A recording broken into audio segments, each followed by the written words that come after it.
Halo guys, jumpa lagi sama gua Lucky Scan. Sebelum mulai videonya, buat kalian yang baru bergabung jangan lupa subscribe channel ini dan nyalakan lonceng notifikasi agar tidak ketinggalan update video terbaru dari channel ini. Dan jangan lupa juga like video ini, hitung-hitung uang parkir ya guys, agar tambah semangat Mimin upload videonya. Oke, tanpa basa-basi kita langsung saja lanjut ke ceritanya. Di video sebelumnya menceritakan Xiao yang berhadapan dengan Hunsa, salah satu Demon Saint dari klan Hun. Hunsa berniat mengambil pil tingkat 9 yang telah disempurnakan oleh Xiaoyan.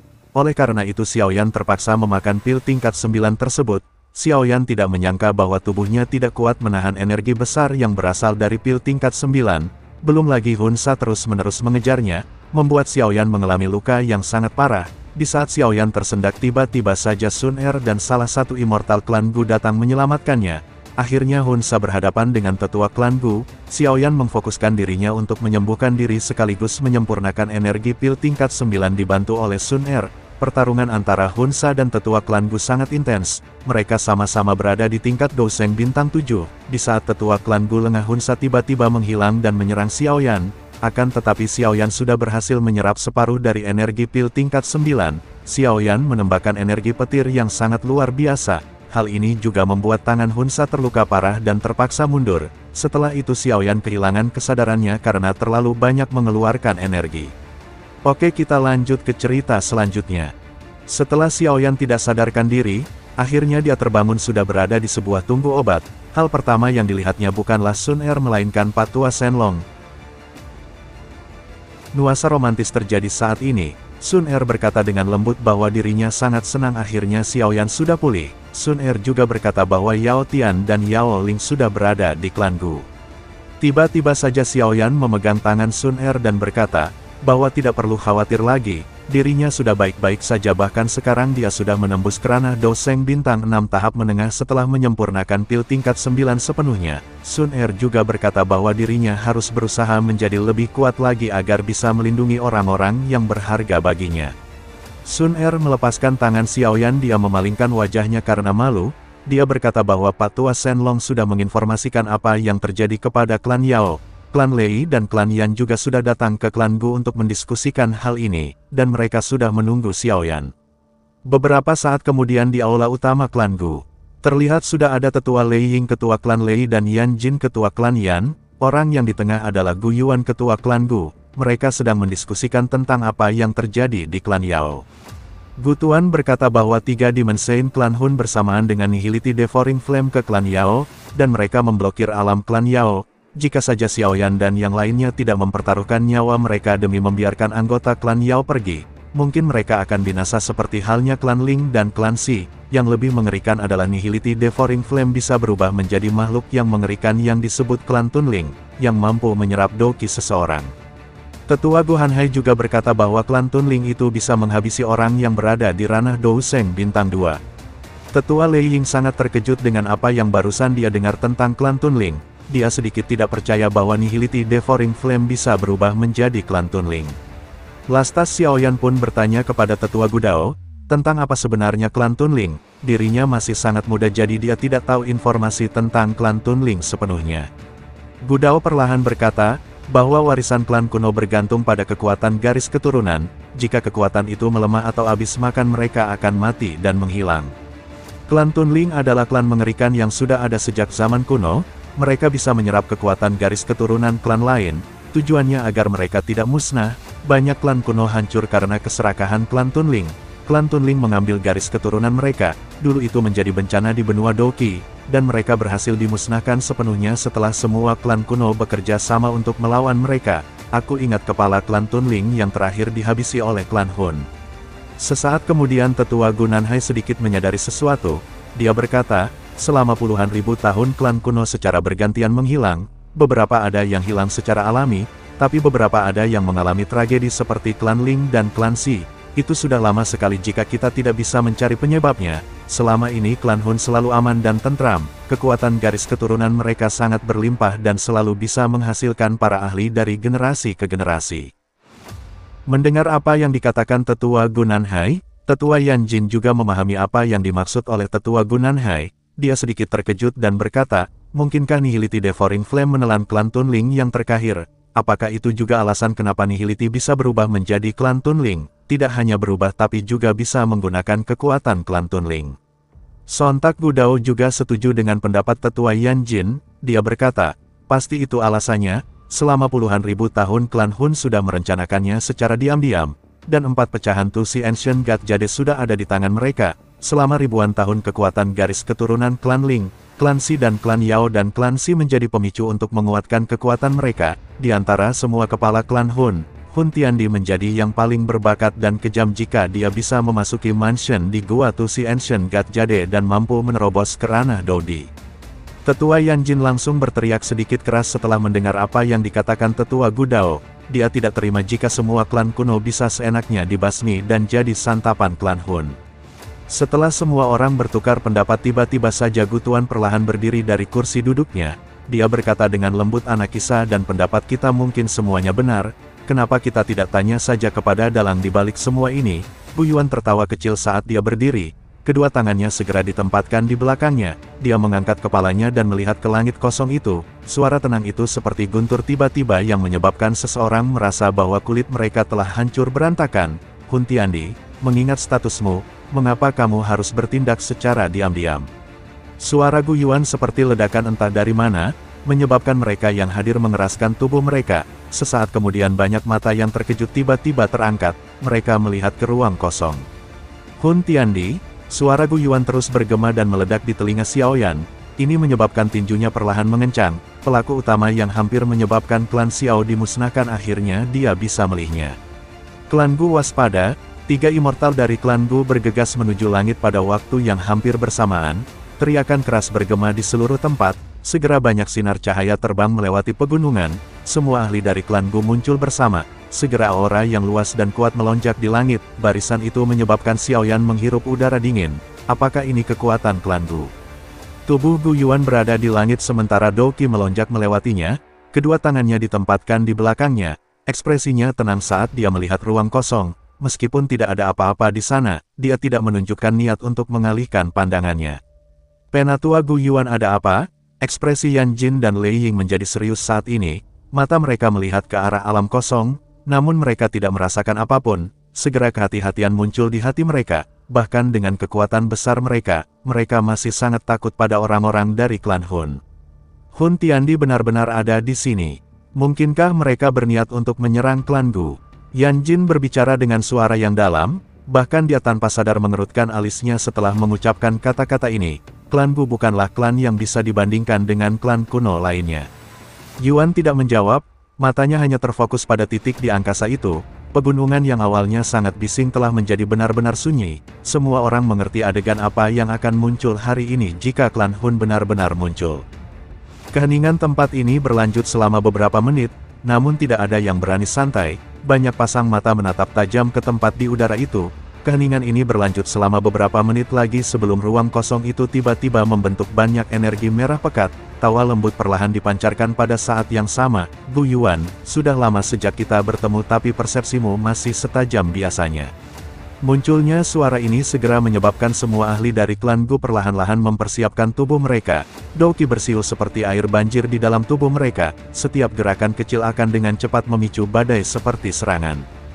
Fluktuasi ruang menyebabkan pusaran terbentuk perlahan. Segera sesosok perlahan keluar darinya dan akhirnya muncul di depan mata semua orang.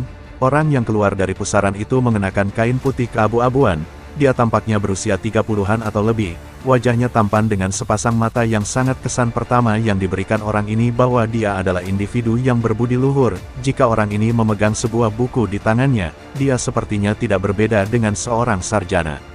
Namun justru penampilan pria ini yang tampak seperti sarjana yang lemah, yang menyebabkan Lei Ying dan Yan Jin menjadi sangat serius. Bahkan Gu Yuan telah memfokuskan matanya pada orang ini. Dia adalah kepala klan dari klan Hun, Hun Tiandi. Xiaoyan tercengang saat melihat pemandangan ini. Jelas dia tidak dapat menghubungkan pria yang tampaknya hangat dan halus ini dengan faksi paling aneh dan paling jahat di benua Doki. Beberapa sosok manusia perlahan keluar dari pusaran dari belakang pria ini setelah dia muncul. Orang yang memimpin di depan tertutup api hitam. Itu adalah Nihility Devouring Flame, yang Xiaoyan temui di klan Yao saat itu. Di belakangnya adalah semua yang disebut 4 Demon Saint klan Hun. Klan Gu benar-benar sangat hidup hari ini. Gu Yuan, Lei Ying, Yan Jin, kita berempat sepertinya tidak berkumpul bersama seperti ini selama ribuan tahun. Hun Tiandi hanya tersenyum tipis, suaranya lembut saat dia berbicara. Hun Tiandi, ini bukan tempat di mana kau bisa datang seenaknya. Mata Gu Yuan tertuju pada pria berpakaian putih itu dan perlahan berkata, tidak ada tempat di sini di mana aku tidak boleh pergi. Hun Tiandi tertawa, keduanya bertingkah seolah sedang mengobrol santai, suara mereka berdua sangat tenang. Hun Tiandi, apakah klan Hunmu bertanggung jawab atas hilangnya klan Ling, klan Shi dan klan Yao? Yan Jin berteriak dengan suara tegas. Meskipun dia sudah agak menyadari situasinya, dia masih benar-benar ingin membuka mulutnya dan bertanya. Ada beberapa jawaban yang hanya perlu kamu ketahui di dalam hati. Hun Tiandi dengan santai tersenyum dan berkata, matanya perlahan menyapu area di bawah. Rasa dingin tanpa sadar muncul dari dalam jiwa individu manapun yang tertangkap oleh matanya. Meski tatapannya tampak damai, ada rasa dingin tanpa emosi di bawahnya, seolah-olah segala sesuatu di dunia ini tidak berbeda dari rumput di matanya. Kau memang dalang di balik semua ini. Wajah Yan Jin dengan cepat menjadi muram setelah mendengar jawaban ini dari Hun Tiandi. Raja Tunling terakhir dari klan Tunling saat itu sepertinya telah dimangsa oleh Nihility Devouring Flamekan. Selain itu, ini juga harus menjadi alasan untuk kelangsungan hidup klan Hun sampai sekarang. Mata Gu Yuan melihat sosok manusia yang diselimuti api hitam di belakang Hun Tiandi dan dengan lembut berkata, seandainya aku tahu ini, seharusnya aku menghabisimu saat itu. Gu Yuan, kau terlalu memikirkan dirimu sendiri. Kau mungkin bisa mengalahkanku saat itu, tapi aku khawatir kau tidak memiliki kemampuan untuk menghancurkanku sepenuhnya. Api hitam yang menutupi sosok manusia segera bergejolak setelah mendengar ini. Dia tertawa aneh. Selain itu, aku harus berterima kasih atas apa yang telah kau lakukan. Jika bukan karena waktu 1000 tahun ini, aku khawatir aku tidak akan dapat mencapai kelas Doseng bintang 9. Selain Gu Yuan, semua orang yang hadir memiliki perubahan ekspresi setelah mendengar kata-kata Nihility Devouring Flame. Bintang 9 Doseng itu pada dasarnya adalah keberadaan puncak di dunia ini. Dengan kata lain, bukankah itu berarti klan Hun memiliki 29 bintang Doseng? Dia benar-benar memiliki kekuatan bintang 9 Doseng. Ekspresi Xiaoyan berubah suram saat ini. 2 bintang 9 Doseng, bahkan klan Gu tidak bisa dibandingkan dengan mereka. Tidak heran Nihility Devouring Flame mampu memimpin sebuah kelompok untuk menghancurkan klan Yao. Dia sebenarnya sekuat ini. Aku sudah menyadari hal ini karena kau mampu menelan wilayah klan Yao ke dalam tubuhmu. Gu Yuan berbicara dengan suara samar, hanya bintang 9 awal Doseng. Jika aku mendapat kesempatan, aku akan menyegel dirimu selamanya. Kemungkinan besar kau tidak akan pernah bisa mendapatkan kesempatan seperti itu. Hun Tiandi tertawa pelan. Hun Tiandi, jika kau berniat untuk menyerang klan Gu dengan memimpin begitu banyak orang, kemungkinan ini masih belum cukup. Gu Yuan tampak tenang, sikap kepala klan benar-benar terungkap. Memang sedikit kurang. Hun Tiandi mengangguk dan tidak membantah klaim tersebut. Xiaoyan mengerutkan kening saat menyaksikan adegan ini. Meskipun anggota klan Hun telah muncul, mereka tidak menunjukkan tanda-tanda menyerang. Namun Xiaoyan mengerti dalam hatinya bahwa orang-orang ini pasti tidak akan melakukan sesuatu yang tidak berarti. Pasti ada alasan untuk tindakan mereka saat ini. Kepala klan Gu Yuan, hati-hati dengan trik apapun. Gu Dao berbicara dengan suara yang dalam saat dia berdiri di langit. Jelas ia juga memahami bahwa aksi klan Hun ini jelas memiliki agenda tersembunyi.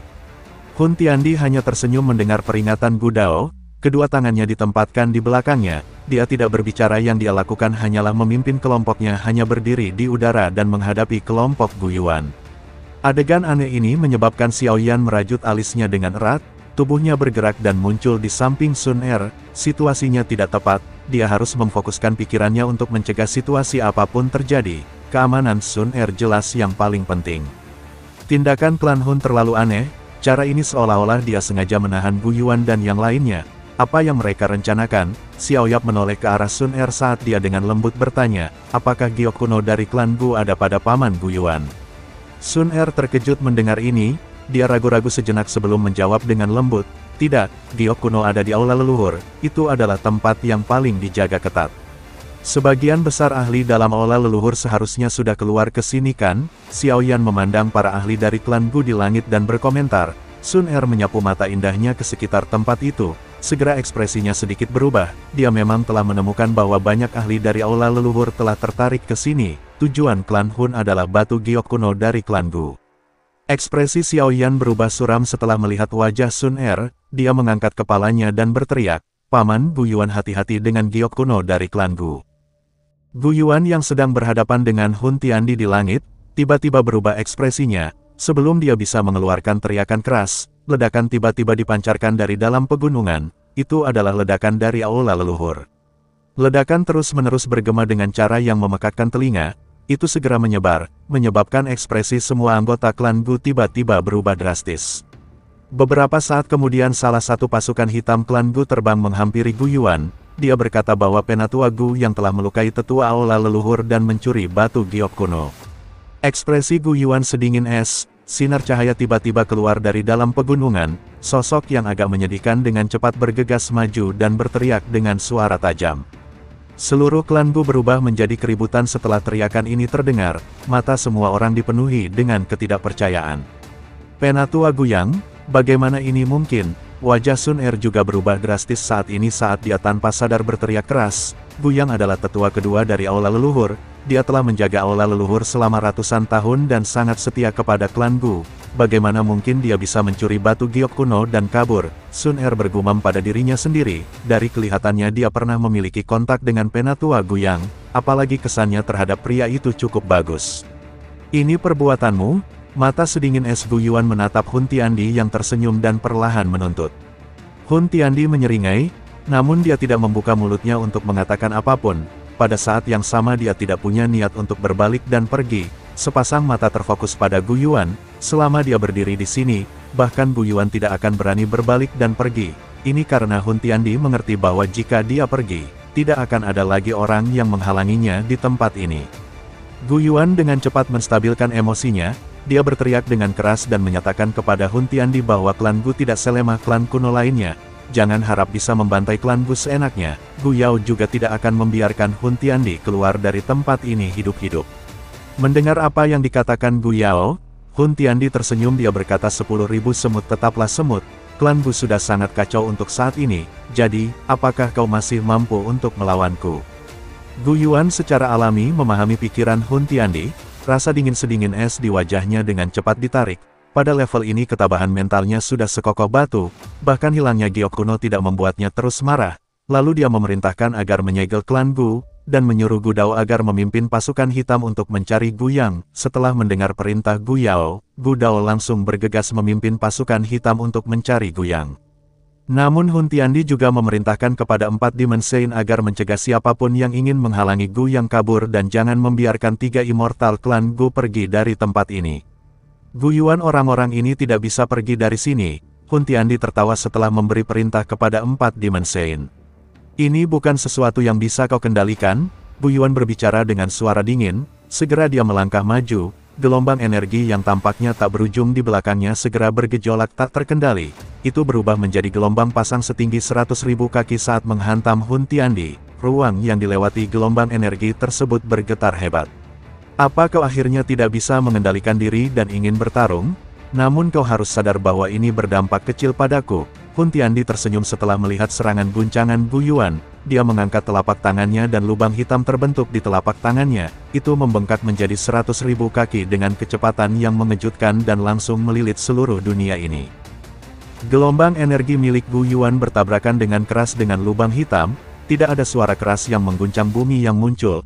Hanya garis spasial yang sedikit runtuh dan kekuatan destruktif meluap yang hadir.